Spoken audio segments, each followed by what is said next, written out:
This channel does not promote any violent, harmful, or illegal activities. All content provided by this channel is meant for an educational purpose only.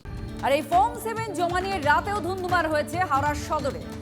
রাতে form 7 জমা দিতে যান বিজেপির কর্মীরা। বিজেপির অভিযোগ, তখনই হাওড়া সদরের তৃণমূল সভাপতি দলবল নিয়ে তাদের উপরে চড়াও হয়। ফর্ম ছিঁড়ে ফেলা হয় বলে অভিযোগ। হাওড়া সদর মুখ্য নির্বাচনী কার্যালয়ের সামনে বিক্ষোভ দেখায় তৃণমূল কংগ্রেস। আর বিজেপি রাতের অন্ধকারে লুকিয়ে ফর্ম 7 জমা দিতে এসেছিল বলে অভিযোগ তোলে তৃণমূল। এই ঘটনায় কমিশনের দ্বারস্থ হবে বলে জানিয়েছে BJP. UEM Jaipur is a perfect target for prospective students aspiring for good jobs, good education with future-ready skills. Form 7 জমা দিতে গেছিলাম এসসিএসটি। এতদিন ধরে লাস্ট এক সপ্তাহ ধরে ইয়ারো সাহেব যিনি আছেন 170 উত্তর হাওড়া বিধানসভা, তিনি হিয়ারিং এ ব্যস্ত। ওনাকে আমরা 5টার আগে কোনোদিন পাই। স্বাভাবিক আছে, আমাদের কাছে অনেকগুলো ফর্ম ছিল, আমরা সেই ফর্মটা দিচ্ছিলাম। আর ওখানে একজন গৌতম বাবু আছেন, যিনি সেল ইনচার্জ উত্তর হাওড়া, উনি সে ফর্মটা রিসিভ করছিলেন। ঠিক 9টা 9:30 নাগাদ টিএমসি উত্তর হাওড়ার বিধায়ক, তৃণমূলের সভাপতি গৌতম চৌধুরীর নেতৃত্বে 40-50 জন হানা দিয়েছে, দিয়ে আমাদের কর্মীকে মারধর করেছেন। আমাদের মন্ডল সভাপতি বিরু সাহানি মার খেয়েছে, আমাদের যুব নেতা রাজেশ রায়ের উপরে হাত ছেড়েছে, আমাদের কাগজ যেগুলো ছিল রিসিভিং সেগুলো ছিঁড়ে ফেলা হলো, অনেক হুমকি দেওয়া হলো, কয়েকটা ছেলেকে মারধর করা হয়েছে। নির্দিষ্ট সময় তার মানুষকে নির্দিষ্ট কাজকে ছেড়ে কামাই করে হিয়ারিং আসতে হচ্ছে, অথচ ফর্ম 7 জমা দেওয়ার বেলায় সন্ধ্যেবেলা 7টার পর শুরু হচ্ছে। ইলেকশন কমিশনের এই বিচারিতা মানুষের অধিকারকে কেড়ে নেওয়ার চেষ্টা করছে এরা। কেন সন্ধ্যেবেলা 7টার পর এসআইআর এর হিয়ারিং হবে না? কেন মানুষ সারাদিন অফিস কাছারি করে, ছেলেরা স্কুল কলেজ করে কেন হিয়ারিং আসতে পারবে না? কেন থেকে হিয়ারিং আসার জন্য অফিস কামাই করতে হবে কাউকে, কলেজ কামাই করতে হবে কাউকে? চুরি করে রাতের অন্ধকারে এই অফিসের 4তলায় উঠে বাইরের লোকেরা এসে ম্যাটারও করে নিয়ে এসে চারটে কেন্দ্রকে, পালি, নর্থ হাওড়া, সেন্ট্রাল হাওড়া এবং মধ্য হাওড়া, এই 4টে কেন্দ্রের প্রায় 35,000 মানুষের বৈধ ভোটারকে একদম রাতারাতি এটাকে চক্রান্ত করে বাদ দেওয়ার চেষ্টা চলছে। আর এই ফর্ম 7 জমা নিয়ে এদিকে তৃণমূল বাধা দিয়েছে বলে অভিযোগ ওঠে। ফর্ম 7 জমা দেওয়ার সময়সীমা আরো 7 দিন বাড়ানোর আবেদন করেছে রাজ্য বিজেপি। সিইওকে চিঠি দিয়ে আবেদন করেছেন রাজ্য বিজেপির নেতৃত্ব। আর গতকাল ফর্ম 7 জমা দেওয়ার শেষ দিন, সেটাও বাড়ানো হয়েছিল এই দিন। ইতিমধ্যে ফর্ম 7 জমা দেওয়ার মেয়াদ 15 থেকে বাড়িয়ে 19 তারিখ পর্যন্ত করে কমিশন।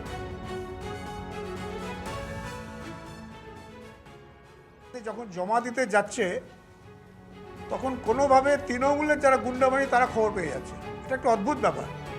এবং তারা সেখানে এসে আমাদের কার্যকর্তাদের ঘেরাও করছে, তাদেরকে শারীরিক অত্যাচার করছে এবং ফর্ম 7গুলো পুড়িয়ে দেওয়া হচ্ছে। এরকম একটা জঙ্গলরাজ আমরা প্রথম থেকে বলে আসছি। পশ্চিমবঙ্গ সরকার কার অনুপ্রেরণা এগুলো করছে? মুখ্যমন্ত্রীর অনুপ্রেরণা না অভিষেক ব্যানার্জি অনুপ্রেরণা?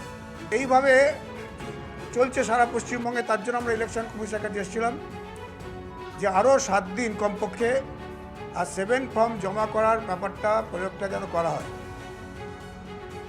ফেলুদার রয়্যাল বেঙ্গল রহস্য গল্পে মোহিত সিংহ রায়ের লেখা একটা বইয়ের নাম আপনাদের শোনাবো। নামটা মনেও আছে হয়তো অনেকে, বাঘে বন্ধুকে। আর এই রাজ্যে আমরা এখন কি দেখতে পাচ্ছি বলুন তো? 7 সংঘাত, 7 নম্বর ফর্ম, সেটা জমা দেওয়া নিয়ে রাজ্যের দিকে যা চলছে সেটা কোনো রহস্য রোমাঞ্চ গল্পের থেকে কম নয়। আমি সবসময় উদারতায় বিশ্বাস করি না।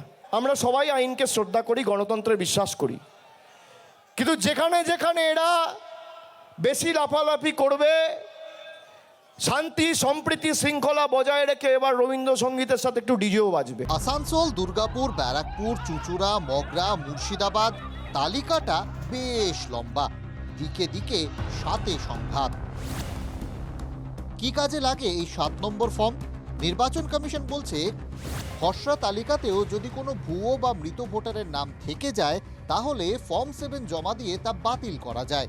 তৃণমূলের অভিযোগ, বিজেপি খসড়া ভোটার তালিকায় থাকা অনেক বৈধ ভোটারের নাম ফর্ম 7 জমা দিয়ে কাটতে চাইছে। বড় অংশ তাদেরই ভোটার। ভাবছে শেষ মুহূর্তে মানুষের নাম বাদ দেবো, আচ্ছা করে একটু ডিজের বার্তা চালিয়ে দেবেন, কার্যকর্তাকে শুনিয়ে দেবেন। তাই ইআরও অফিসে বিজেপি নেতাদের গাড়ি দেখলেই ঘিরে ধরছেন তৃণমূল কর্মী সমর্থকরা। চরমে উঠছে সাথে সংঘাত। কোথাও ফর্ম কুটি কুটি করে ছিঁড়ে ফেলা হচ্ছে, কোনো ফর্ম আবার আগুনে পুড়ে ছাই, কোথাও কোথাও আবার দুপক্ষ ভোটের আগেই বুঝিয়ে দিচ্ছে হাতাহাতিতে তাদের ফর্ম এখন থেকেই তুঙ্গে। মমতা ব্যানার্জি তার গুন্ডা বাহিনীকে দিয়ে এসআইআর স্তব্ধ করতে চাইছেন। ফর্ম 7 আমরা কিভাবে জমা দেব? জ্বালিয়ে দেওয়া হয়েছে, ছিঁড়ে দেওয়া হয়েছে। এখন প্রশ্ন, শুধু কি অভিযোগ নাকি ফর্মে নাম কাটার সত্যিই কোনো আবেদন আছে? আমাদের ভোটারদের, তৃণমূলের ভোটারদেরকে ওরা নাম দিচ্ছে, দেখে নিন নট ইন্ডিয়ান সিটিজেন বলে। এইভাবে একই কমপ্লেন দিয়ে আজকে এরা ফর্ম জমা দিতে চেয়েছিল। বাঁকুড়ার তৃণমূল বিধায়ক আবার কাগজ দেখাতে নারাজ। রহস্যের মোড়কে বলছেন এখন নয়, সময় মতো সব ফাঁস করবেন। নিশ্চয়ই প্রমাণ আছে বই কি, তাহলে লড়ছি কিন্তু রাস্তায় লড়ছি, আপনাদের টিভিতে আমরা সবাই বলছি। এদিকে 7 নম্বর ফর্ম জমা দিতে না পেরে চুঁচুড়ায় বিজেপি কর্মীরা আবার এসডিও অফিসে বিছানা বালিশ নিয়ে অবস্থানে বসেন। বাংলায় অশান্তি ক্রিয়েট করছে মমতা ব্যানার্জি এবং অভিষেক ব্যানার্জি। 2026-এর নির্বাচন একটি অবৈধ ভোট রেখে করা যাবে না। 7 নম্বর ফর্ম নিয়ে এই সংঘাত ভোটের দিনগুলোর ওয়ার্ম আপ নয় তো, 7 আশঙ্কার 7 কাহন শোনাচ্ছে কি? Bureau report, TV9 Bangla.